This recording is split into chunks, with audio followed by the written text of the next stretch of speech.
Good morning. We are in Acts chapter 18. After these things, Paul departed from Athens and went to Corinth.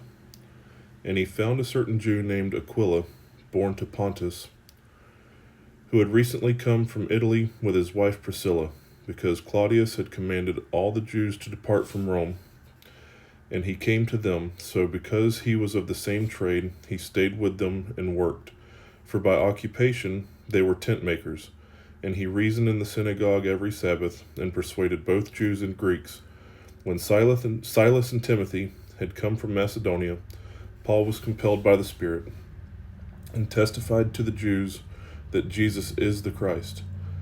But when they opposed him and blasphemed, he shook his garments and said to them, "Your blood be upon your own heads. I am clean. From now on I will go to the Gentiles."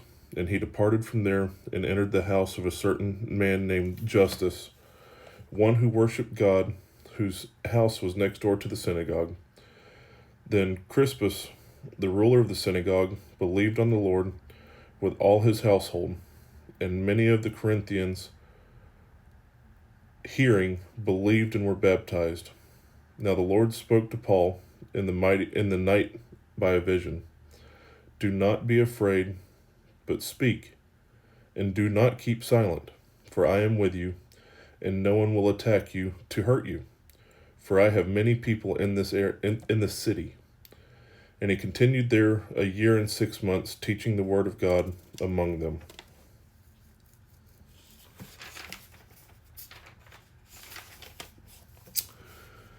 When Gallio was proconsul of Achaia, the Jews with one accord rose up against Paul and brought him to the judgment seat, saying, "This fellow persuades men to worship God contrary to the law." And when Paul was about to open his mouth, Gallio said to the Jews, "If it were a matter of wrongdoing or wicked crimes, O Jews, there would be a reason why I should bear with you. But if it is a question of words and names and your own law, look to it yourselves, for I do not want to be a judge in such matters." And he drove them from the judgment seat. Then all the Greeks took Sosthenes, the ruler of the synagogue, and beat him before the judgment seat. But Gallio took no notice of these things. So Paul still remained a good while. Then he took leave of the brethren and sailed for Syria, and Priscilla and Aquila were with him. He had his hair cut off at Cenchrea, for he had taken a vow. And he came to Ephesus and left them there. But he himself entered the synagogue and reasoned with the Jews. When they asked him to stay longer with them, he did not consent, but took leave of them, saying, "I must by all means keep this coming feast in Jerusalem, but I will return to you again, God willing." And he sailed from Ephesus. And when he had landed in Caesarea and gone up and greeted the church, he went down to Antioch. After he had spent some time there, he departed and went over the region of Galatia and Phrygia in order, strengthening all the disciples. Now a certain Jew named Apollos, born at Alexandria, an eloquent man and mighty in the scriptures, came to Ephesus.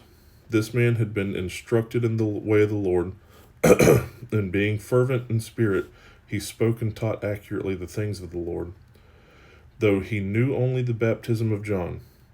So he began to speak boldly in the synagogue.